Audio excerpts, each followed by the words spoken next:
Greetings, welcome to Ziawa Podcast News. Polokwane High Court refused to release Likompo artist Shebeshkt with bail today on the 5th of August 2026. Shebeshkt is facing a total of 21 charges ranging from attempted murder, malicious damage to property, assault, possession of an unlicensed firearm and ammunition, unlawful discharge of a firearm and reckless driving. In all these matters together for the purposes of centralizing could only be to the advantage of the appellant.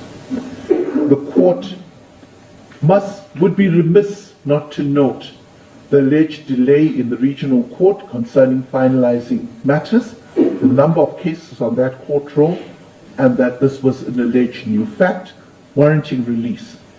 This again was canvassed with counsel in court at the time that counsel addressed court, wherein the circumstances surrounding the plight that the appellant may have with this undue delay in his finalization of his case, and then the fact that the counsel for the appellant was unaware that there was various courts that sit as regional courts in respect of the proceedings.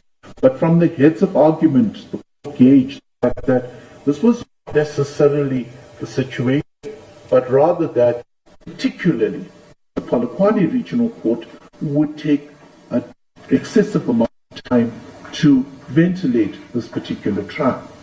Now, for record purposes, I must take cognizance of the fact that this particular matter, from the period of his arrest, his bail application and transfer to the regional court, occurred within a very short space of time.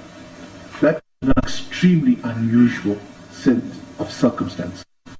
I can take judicial note of the fact that in the cases that was referred to me, where the period in custody awaiting trial was that of durations over 3 years and over 2 years, and that it could be seen as a serious prejudice from the argument that was raised by the appellant, it was clearly speculative, especially due to the fact that the purpose of the centralizing charges was to ensure for the speedy finalization of the case against the appellant. And amidst the allegation that the cases were not proceeding due to witnesses not being interested in pursuing the charges, there is a duty on the state to ensure that justice is not only done, but seen to be done. And no one, regardless of their standing, can ever be said to be above the law.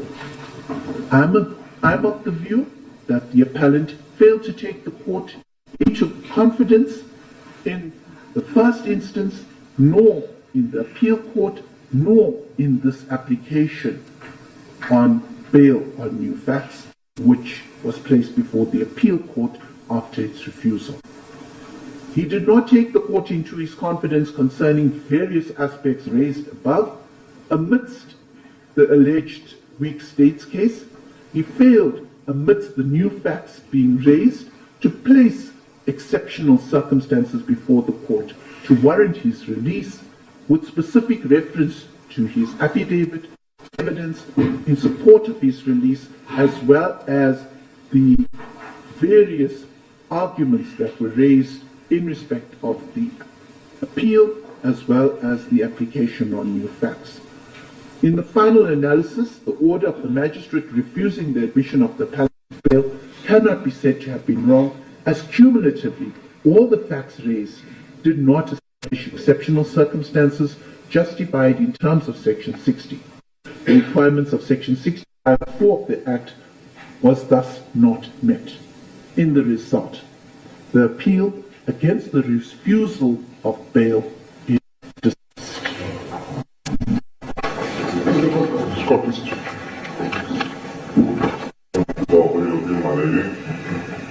The court shall adjourn